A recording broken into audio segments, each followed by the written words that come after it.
The ROTH Show, brought to you by Ink the Original.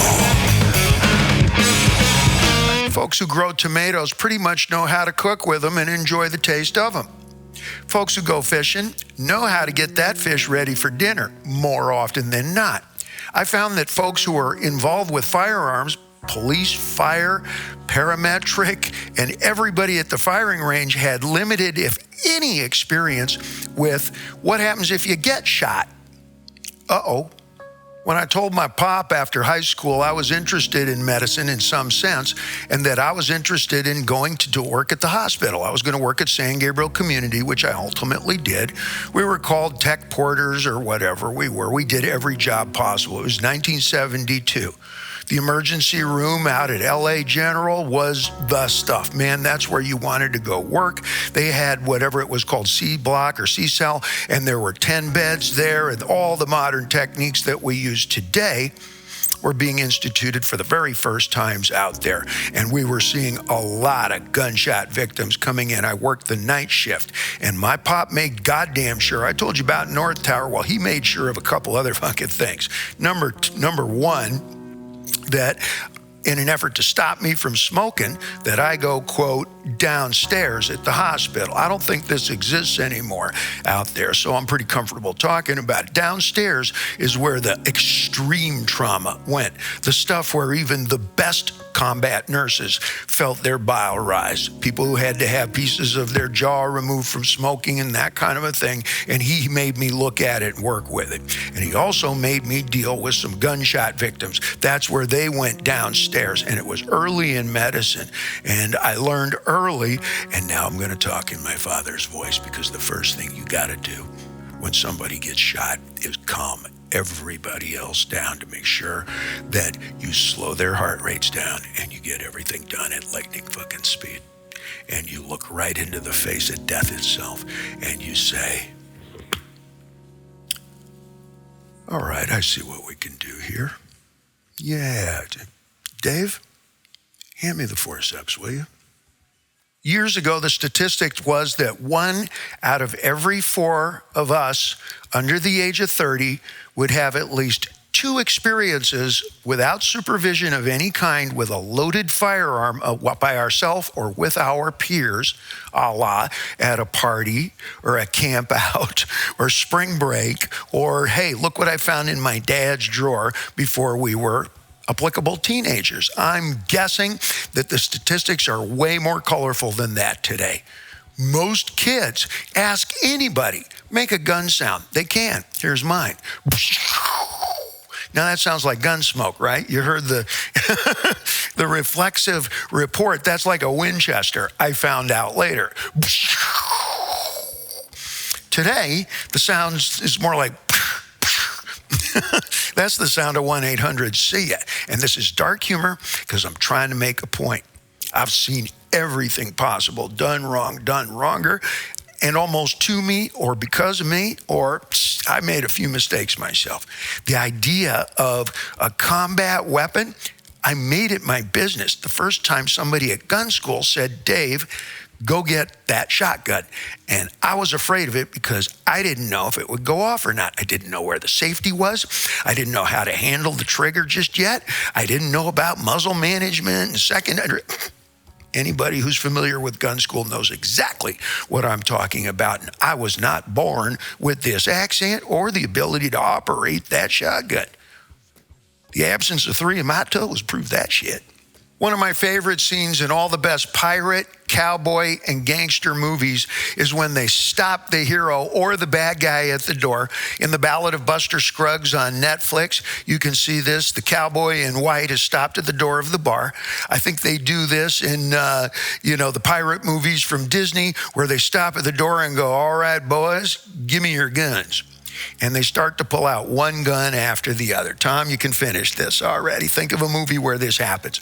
And they pull out 1, 2, 6, 7, 8, 12 guns. Then the knives, then the boots, then under the boots, then the heel. Turns out to be a spike.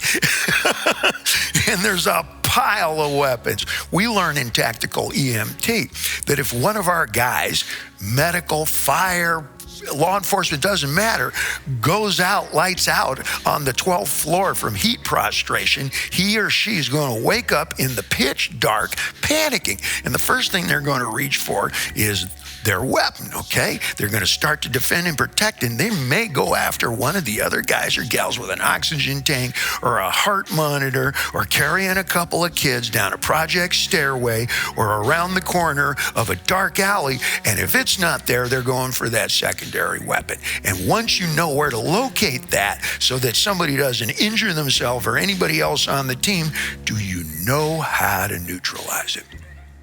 I'm the worst shot. Nah, that's not true. But I do know how to shoot. I don't enjoy it like avid gun owner. I own a couple of guns, but I can't remember last time I went to the range for all of the reasons that I demonstrated or talked about earlier. But I do know how to neutralize, how to make safe pretty much any kind of gun that one guy can carry to the scene if it comes in black. Folks next door, Mr. Roth, do you know anything about firearms? Yeah, I know a little bit about it. Watched a lot of television. Good, because we just found a gun in the drawer of where we just moved in, where your new next door neighbor actually had them. Turned out it was just a regular pistol, a wheel gun, whatever, 38 or some sort of thing. But if you don't know, you don't roll. It's like walking up on a snake. I have no idea what we're dealing with here. And no, I'm not interested in petting it. Go call Roth. Well, if you got brains and you know what you're doing and even a vague education towards this kind of thing, you'll be just fine. Really. My pop, the eminent Dr. Nathan Roth, is a no bullshit guy. Made me pay every penny on this house. Made me take 33 years to do it. While he was living in this house, he told my sister, you want to go to college? You're going to pay every penny of that yourself or you won't value it. And he did that. She was a little pissed back then, and she wanted to go buy a gun, I'm pretty sure. But 2 weeks later, she was okay with it, and now she's kind of proud. Sidebar. Pop was no bullshit guy. Had every degree, every kind of memory, every kind of awareness that you could possibly imagine. All the training at possible gun schools, real gun school. Was sitting over in the kitchen. I was out on the road, heard about it pretty quick. Hey, wait a minute. Time for my 10 favorite gun cleaning accidents on America's Home Video. Jump cut, Tom. The eminent university-educated empath, lover of people, lover of life, is cleaning his handgun. Conveniently, quietly, nobody else is at the house. It's a .22 caliber. I'm going to use this demonstration laser pistol. This is nothing but a laser pistol here. And he's cleaning it, and he does the Bugs Bunny, because I've watched Pop do it before, and I mentioned to him, no, you don't look down the barrel. No, you don't sight it at little Elvis. Hey, what's up?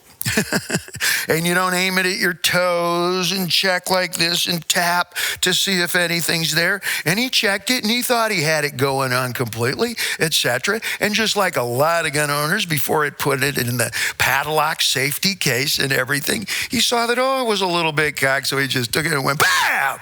You want to know where incoming fire impact is directional? Take a pencil or a chopstick, put it in the hole.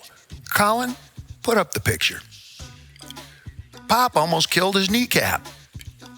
More about that after this. Long story, just a little bit longer.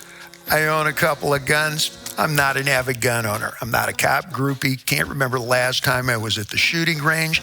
Occasionally, I'll go do a refresher course to remember what side the safety is on, as opposed to improving my shooting accuracy.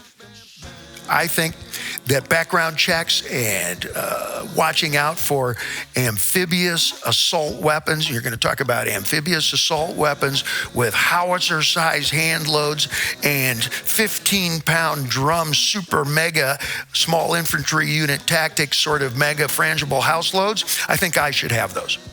And perhaps a select guest list. Tom, do you think you should have some of those in your arsenal? I believe so, yes. I'm not even sure what frangible SWAT loads are, but I'm pretty sure I need a case of them. That's the American way.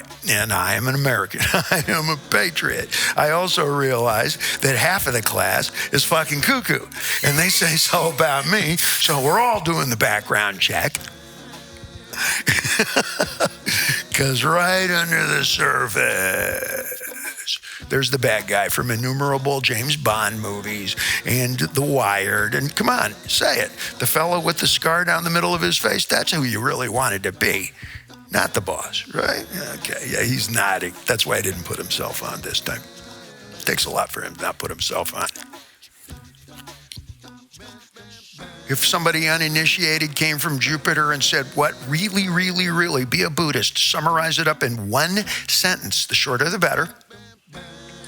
What really is the fascination with Americans and firearms?